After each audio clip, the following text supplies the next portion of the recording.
Pemirsa, segmen On The Street kembali mengangkat isu-isu sosial yang ada di sekitar kita. Kali ini kita membahas maraknya jumlah penyandang masalah kesejahteraan sosial atau PMKS, yang salah satunya adalah pengemis. Kota-kota besar seperti ibu kota Jakarta menjadi magnet bagi para warga dari pelosok daerah untuk datang dan mengadu nasib, termasuk mereka yang tak memiliki keahlian. Akhirnya sebagian besar dari mereka hidup di jalanan menjadi pengemis. Sayangnya orang-orang yang dinilai masih mampu dan kuat untuk bekerja pun banyak yang lebih memilih untuk mengemis karena mereka bisa mendapatkan uang yang tidak sedikit dari hasil meminta-minta. Orang-orang seperti inilah yang menjadi PR bagi pemerintah. Razia dilakukan berkali-kali untuk mengurangi jumlah pengemis dan diberi pengarahan oleh Dinas Sosial untuk bekerja, terutama bagi mereka yang masih memiliki kemampuan secara fisik. Berdasarkan data dari Dinas Sosial Provinsi DKI Jakarta, ribuan penyandang masalah kesejahteraan sosial atau PMKS terjaring operasi penertiban yang dilakukan setiap tahunnya. Meski pemerintah daerah mengklaim telah melakukan berbagai cara untuk menangani masalah PMKS, jumlah ini cenderung naik setiap tahunnya. Dibandingkan 15 jenis PMKS yang lain, jumlah pengemis selalu berada di peringkat 3 besar. Lalu bagaimana dengan respon masyarakat sendiri di lapangan? Apakah mereka masih banyak yang memberi uang pada pengemis? Lalu bagaimana dengan orang-orang yang lebih memilih untuk bekerja atau berusaha daripada mengemis? Seperti misalnya berjualan, akankah mereka mendapatkan respon yang banyak dari masyarakat? Tim On The Spot mencoba membuktikannya dengan menaruh dua agen ibu-ibu tua yang keduanya sama-sama ingin mencari nafkah di jalanan, di mana satu ibu tua menjadi pengemis dan satu lagi berjualan di beberapa titik lokasi dengan karakter orang yang berbeda. Di antaranya ada kalangan mahasiswa, karyawan, dan masyarakat umum. Lokasi pertama adalah kawasan kampus. Ibu tua pengemis mulai berjalan menyusuri kantin dan menunjukkan wajah memelasnya untuk meminta sedekah. Hasilnya ada beberapa pemilik kantin dan warung memberikannya uang. Bu, baca sedekahnya, Bu. Tolong bantuin juga. Bu, sedekahnya, Bu. Makasih, Bu.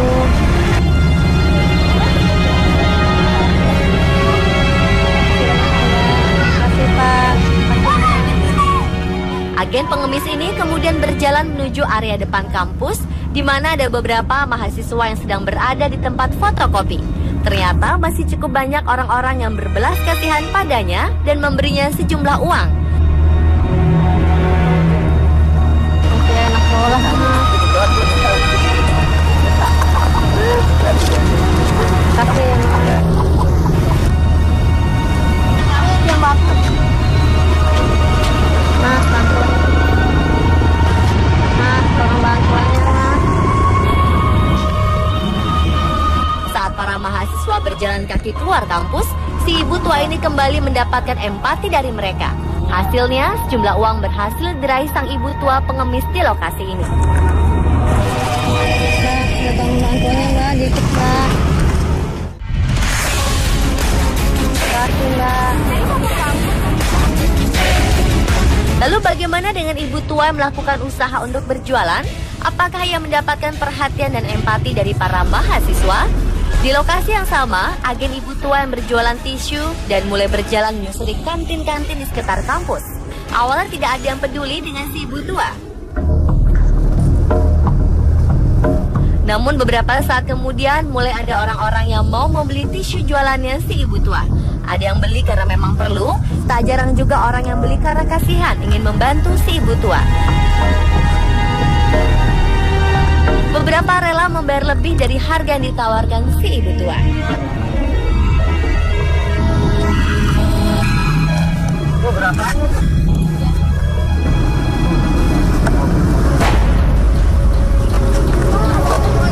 Berikutnya adalah kawasan perkantoran dengan target para karyawan yang sedang beristirahat makan siang. Sang ibu tua pengemis mulai berjalan kaki menyusuri kantin-kantin tempat para karyawan melakukan makan siang.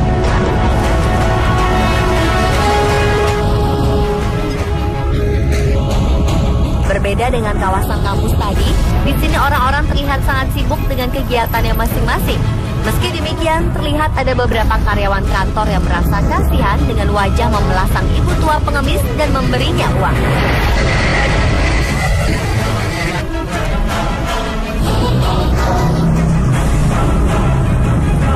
Pak, bagi sedekahnya, Pak.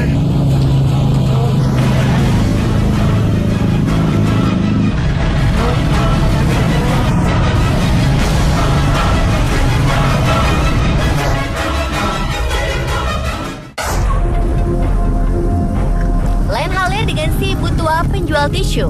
Di lokasi tempat makan siang para karyawan ini, meski tak begitu banyak yang memberi respon pada si ibu tua saat dia berjualan di sekitar tempat makan para karyawan ini, ada 2-3 orang yang akhirnya membeli barang dagangan si ibu tua ini.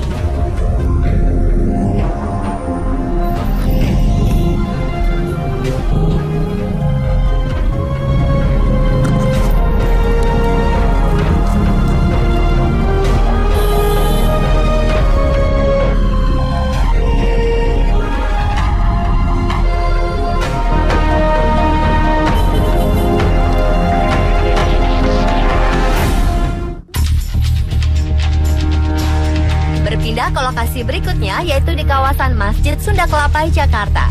Di lokasi ini, tim on the spot sengaja menaruh 2 agen ibu tua pengemis dan ibu tua penjual bersamaan. Sayangnya saat itu tak begitu banyak orang yang berlalu lalang. Sang ibu tua pengemis meminta-minta kepada orang yang lewat. Begitupun sang ibu tua penjual yang kali ini berjualan kerupuk mencoba menawarkan kerupuknya.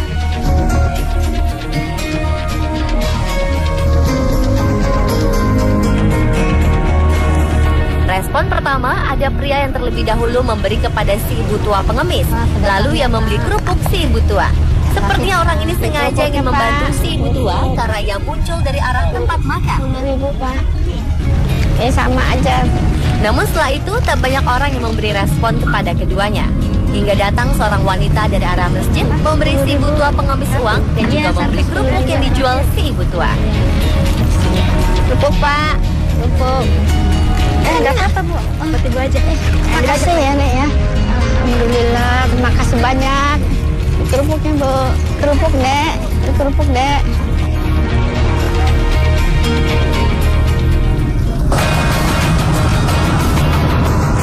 Lokasi terakhir adalah di kawasan stasiun Manggarai, di mana banyak orang berlalu lalang keluar masuk menuju pintu stasiun. Di lokasi ini, tim on the spot ingin mengetahui sejauh apa reaksi masyarakat terhadap si ibu tua pengemis dan ibu tua yang mencari nafkah dengan menjual kerupuk. Yang pertama kali mendapatkan respon adalah si ibu tua pengemis. Nampaknya si ibu tua pengemis ini lebih banyak mendapat perhatian daripada ibu tua yang menjual kerupuk. Ibu tua penjual kerupuk terlihat sedih karena belum berhasil menjual satupun kerupuknya.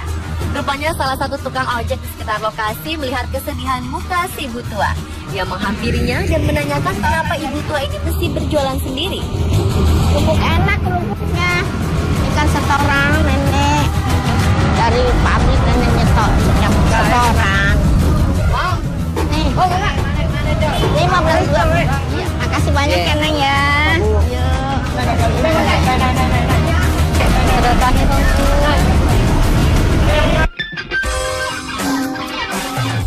Dari keempat lokasi, ternyata kampus merupakan tempat yang paling banyak memberikan respon.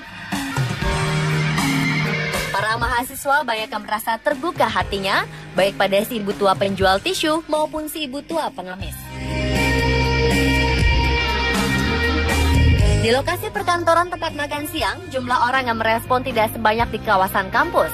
Meskipun jumlah orang di kawasan ini terlihat lebih banyak, banyak kemungkinan yang menjadi penyebabnya.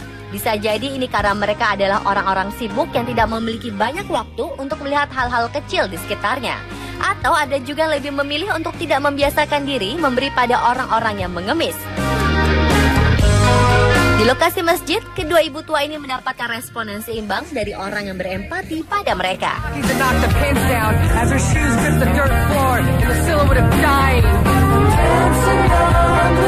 Dan Dan di lokasi terakhir yakni stasiun Manggarai, meskipun pada awalnya banyak yang lebih memilih memberi uang pada pengemis, akhirnya di stasiun dengan karakter orang yang lebih beragam ini, justru lebih banyak orang yang menaruh perhatian pada si ibu tua yang mencari nafkah dengan berjualan. Dapat disimpulkan bahwa masih banyak orang yang mau memberikan uangnya pada pengemis, meskipun hal ini jelas tidak mendidik. Dan jangan salah pula, banyak pula orang yang diantaranya peduli dan menghargai si ibu tua yang mencari nafkah dengan cara yang lebih mulia, yakni dengan berjualan. Meski tidak terlalu membutuhkan barang yang dijual, orang-orang ini lebih menghargai usaha mulia dari si ibu tua.